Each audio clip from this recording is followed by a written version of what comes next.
couple of years ago we made a video called 5 Reasons Why Today's Pop and Rap Music Sucks, and well, the past couple of years we've been blessed with a couple of nice gems from both genres, so maybe this video will actually help out this other genre of music that seems to be really spinning its own wheels. This is 5 reasons why today's country music sucks, and I feel the need to introduce myself twice for this. For those of you who know me, who basically have been watching these videos before, you know me as coverkillernation. How you doing? Thank you for this request. For those of you who don't, and for those of you who enjoy this genre of music, including the current age as it stands, howdy. My name's coverkillernation. By the end of this video, you're going to hate my ass. Because it's true. If you like this age of country music, you're not going to enjoy this video because I'm going to give you 5 reasons why it's terrible. Think about your history. Think about the different people that came before this age. Think about the individuals such as the Reba McEntires, the Dolly Partons of the world. Think about the Hank Williams. Hell, even think about his son. Think about Johnny Cash, Waylon Jennings. Think about Merle Haggard. Think about all those greats that perhaps your fathers or your grandfathers spoke about listening to whenever they were younger, or at least something that they enjoyed as they were growing up. Country music, something that originated here in America. 5 reasons now why this has become an over-commercialized piece of shit that has zero appeal to me. It shouldn't have a lot of appeal to a lot of other individuals, but does, considering most of you guys have the attention span of a fucking toaster. Number 5, transparent artists with very little difference. And this is absolutely true. Whenever you take a look at today's age, you see a lot of artists that are doing essentially the same thing. Basically, the only thing that's different, perhaps, is, what color shirt that they're wearing, or whether or not they have a handlebar mustache. Think about Jason Aldean, think about Luke Bryan, think about Brantley Gilbert, think about 3 of the biggest country artists that are out there today. What is the keynote differentiation between the 3 of them? In reality, the only differentiation that you're going to get from these 3 is going to be their tone. But even their tone there is going to be a little bit easier to differentiate perhaps than from others, but it's still pretty damn close. Brantley Gilbert has a definite difference as far as his vocals are concerned by comparison to the other 2. However, whenever you think about it, there is a lot of similarity. And this is everywhere in country music right now. This is the age where you need to have a certain sound. You need to have a certain look. You need to have a certain moxie to you in order to make it in this industry. This is something where songwriting is becoming nondescript, and we're going to get to that. However, one thing about your look and one thing about your general sound, the sound that you hear with your voice and with your basic songwriting kicks, it really has to fit a certain mold. It really can't be doing anything all of that crazy. Take a look at what happened to Eric Church. Eric Church decided to do something a little bit new, a little bit different, a little bit innovative, kind of go with a little bit more of an outlaw variety of country music, and he has been catching scrutiny for it. Sure, he's still a hot-selling artist. He's an individual that a lot of fans still love. His concerts sell out, and he's, doing tributes for, with Greg Allman for all of his great work, along with people such as Zach Brown. And those guys are doing fairly well. They're winning awards, and they're kind of crossing over. But at the same time, within the country established, community, these are people that may be a little bit too extreme. When in extreme, extreme music, this is considered to be as tame as it gets. A little bit of consideration. You need to have some people that have some differences to them. They can't all be from the same place. They can't all be raised the same way. There's going to be some individuals that are going to be, performing country music because they were living on the streets and perhaps performing on those streets, and people really enjoy what they did. You have to be willing to accept the stories for what they are, as opposed to everybody being from a dairy farm, either that or, a place where there's tons of livestock. This is something where it really needs to change because all of the stories are starting to blend together and they're all starting to sound the same. So let's talk about that with number 4. I like to call this dartboard lyricism. I want you to imagine this because this is exactly what it seems from an outsider what happens. It seems as though these artists that write these songs decide to go into the studio one day. And in the studio, along with their band, one wall is completely segmented off, and all of those segments have a certain cliche on them. Whether it be talking about a girl, talking about a truck, talking about a dirt road, talking about a lake, talking about country girl shake it for me, talking about your daddy, talking about your dog, whatever it may be. They are all spattered across this board. This wall, should I say. Then the producer of this record, the person who is directing you, perhaps a musical director, somebody who's important, hands you 5 darts. 5 of them. You throw them at the wall, and you see where they stick. The places where they stick, those 5 ideas you have to incorporate into a song, and that's how you write it. So you're writing a song that's all about how your daddy would be proud of you because you got yourself a girl, you got yourself a dog, you got yourself a truck, and you live down a dirt road. That is what it seems like. It really is. And it's something that's becoming even more noted today than it was in yesteryear. Yesterday's country artists were able to really expand their horizons. They were able to talk about many, many different things, whether it be about something as simple as a coat that was given to them by their parents, whether it be about a prison, whether it be about, various other elements of life in America, whether it be about the struggles, about the turmoils, or about the successes. Maybe it's about the war. Maybe it's about this or that. Maybe it's about being proud to be a father. Maybe it's even proud to be an American. But in reality today, you don't see a lot of differentiation like that. And even whenever you do, even whenever they do decide to go outside of the dirt road truck getting drunk, girl, shake it, let's do something under the moonlight cliches that have been going on in country music for these past couple years, it really doesn't seem all of that important. It doesn't seem all of that potent. It seems dated, it seems out of place, instead of seeming to be really a revolution. One person could say that whenever the song about 9/11 was written, that kind of just, it was the be-all, end-all. There's no more reason for you to write a song that's about the war or against the war or this or that. Talk about soldiers coming home from the war, you could sure as hell do that.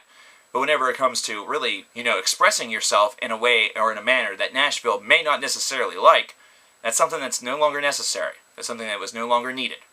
And that took one more idea out of the pot. But now it just seems like every single song on every single album has the same ideas to it, with very, very few showcases of absolute difference.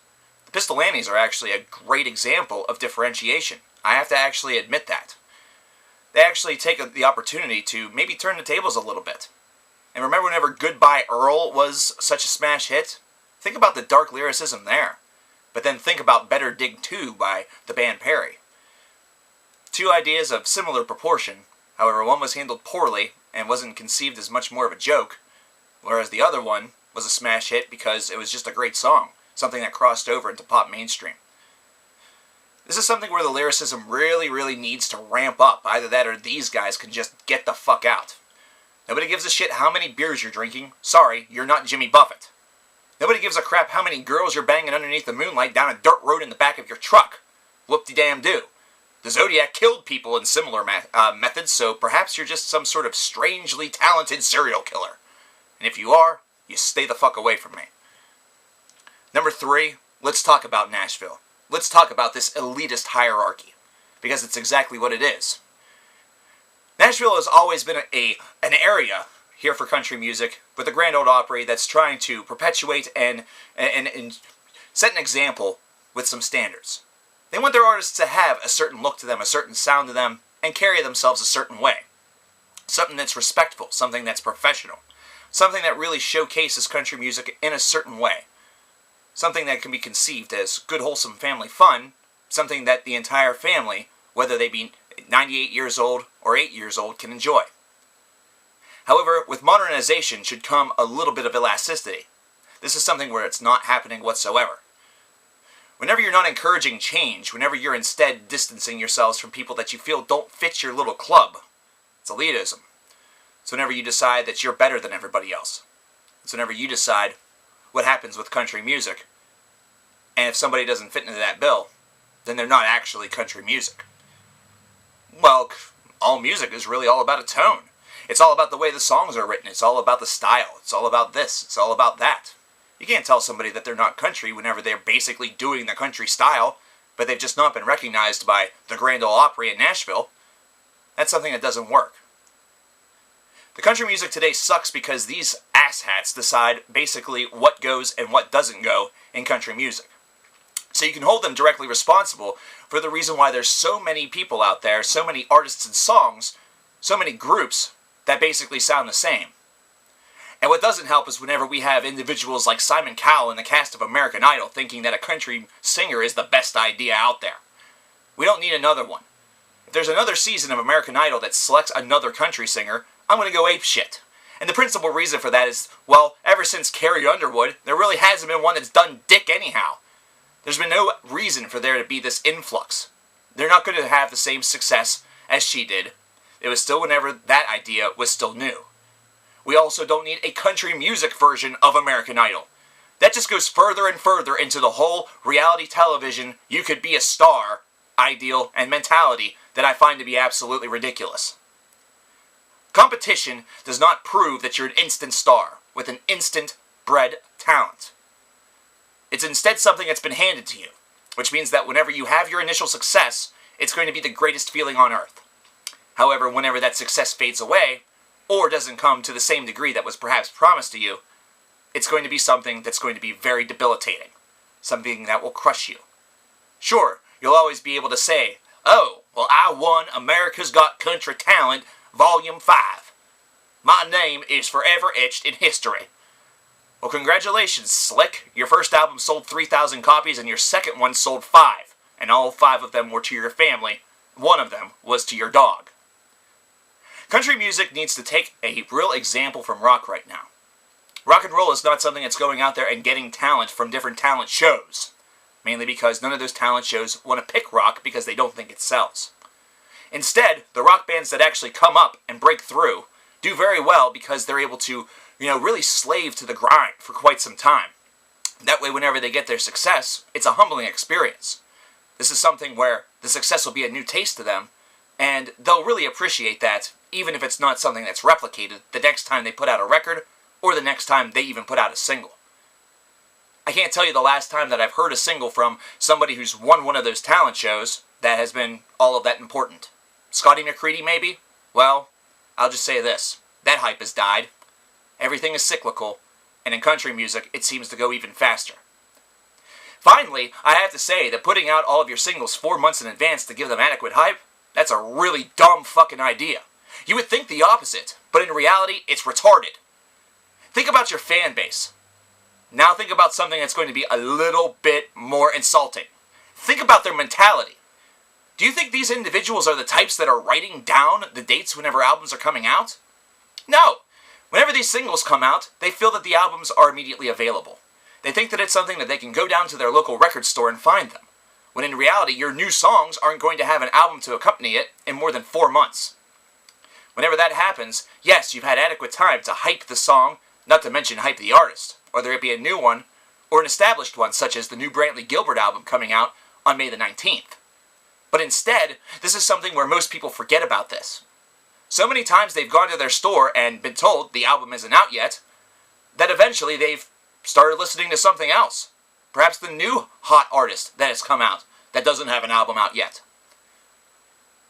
If you want to take a true tip from a guy who works in a music store in an area where people aren't that bright, whenever you release a single, and this is something for all the labels and everybody who does promotion work for these artists, whenever you release a single, have that single only be out for about a month before the album comes out. That way, the single will still be getting heavy rotation whenever the album is about to drop. That way, people will not get frustrated whenever they realize that they have to wait an indeterminate amount of time for the album to drop. I understand that singles sell, and that's something that alone will bring a lot of artist revenue. But think about the big picture. Number 2, monochrome songwriting makes all of the albums boring. This goes back to the dartboard lyricism, but it also includes the musicianship. I remember back in the day whenever I listened to some old school country music, the songs were extremely simple. However, there was a lot of intricacies going on. It wasn't necessarily just a gentleman with a guitar and perhaps a little drum beat in the background. Something as basic as that you heard perhaps on a lot of Johnny Cash's early material. But that subtle simplicity, backed with his lyricism and his very, fiery persona, really were what catapulted Johnny Cash to one of the greatest country artists of all time, if not the greatest. Whenever you consider Hank Williams, he's somebody who was able just to sing from the heart. Somebody who was able to blend a lot of creative reality along with some of the topics that are on the minds of every single individual. Not to mention, his career was tragically short. However, for the time, he was a big deal. But now the musicianship all feels and sounds very cookie cutter. There's nothing that seems to be all of that, great about it. Sure, you'll hear the occasional guitar solo, or perhaps a fiddle will go off and do this or that. But where's the real trademark creativity that country music has promised? Is it because the twang in the voice can go up a little bit higher?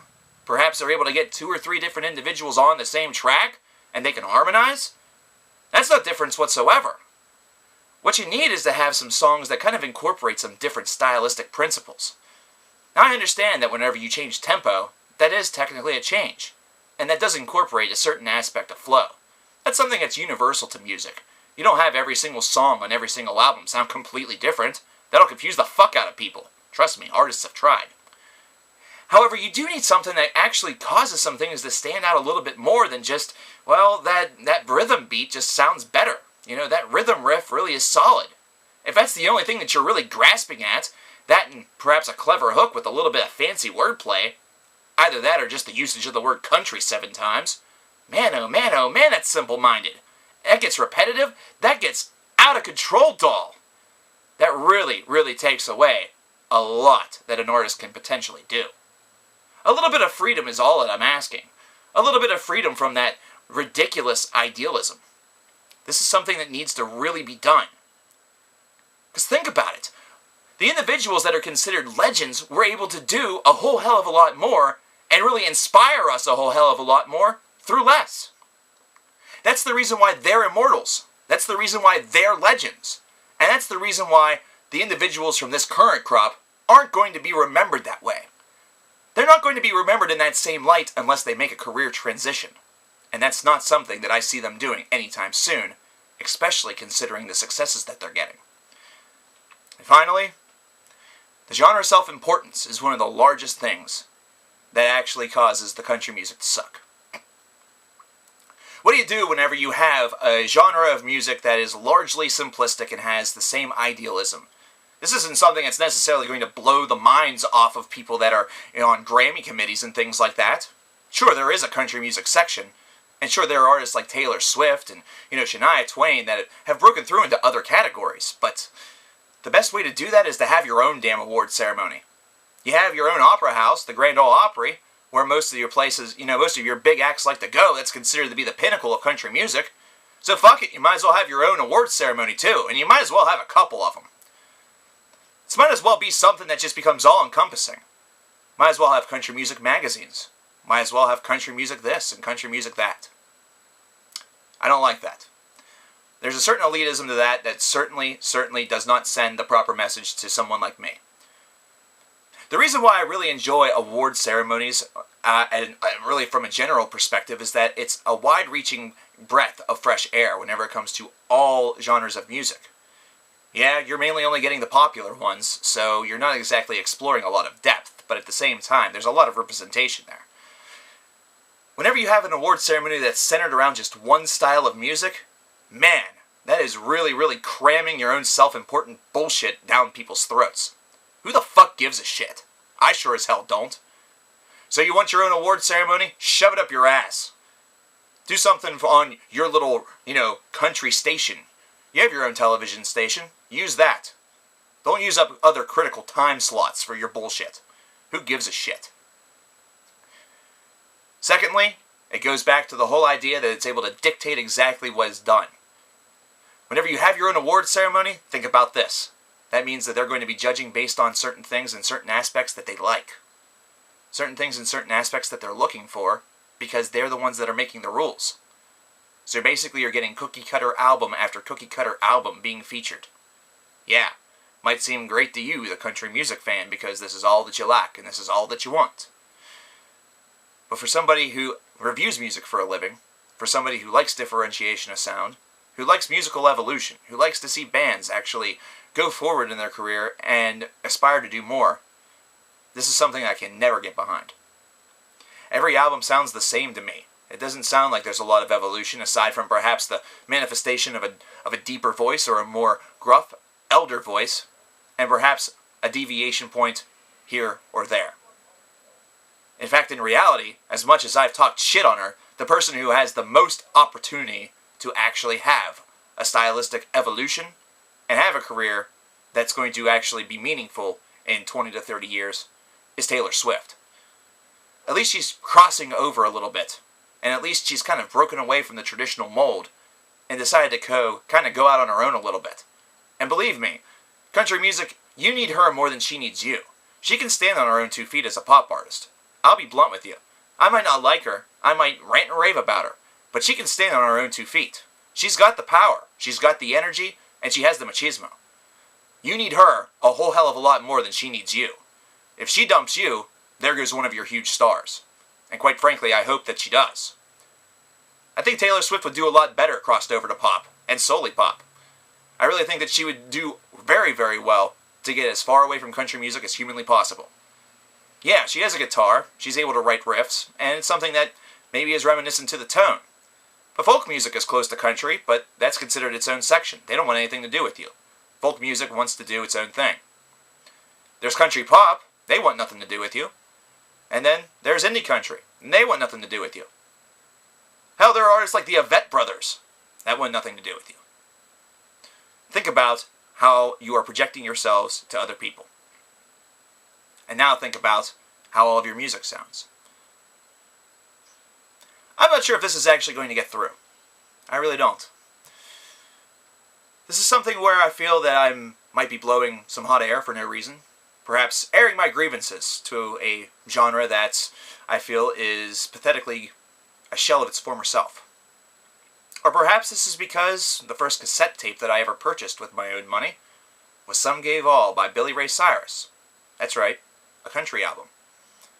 Something I like to admit? Not necessarily. But Achy Breaky Heart was big back then, so I'm showing my age. That song was a huge crossover hit, his only one. And ever since then, he's been leeching off of Miley. But that's another story. Country had some great artists. Country could still have some great artists. But right now, the great artists that country has are people that have been here for a long, long time. Some of them decades. Look at Willie Nelson, for fuck's sake. Nobody from this current crop seems very memorable. And quite frankly, why should they? They're not given the artistic freedom to express themselves as those elder artists were. Whenever songs such as Chattahoochee, or I Like It, I Love It, I Want Some More of It, or Don't Take the Girl, where are those in today's generation? I don't see them. I don't hear them. It's because they're not there. That's what you need. If you really want to have the revolution that you've had in the past, and really showcase country music to be a strong genre still, that's what you need. Because this cookie cutter bullshit that you have going on right now, it ain't working.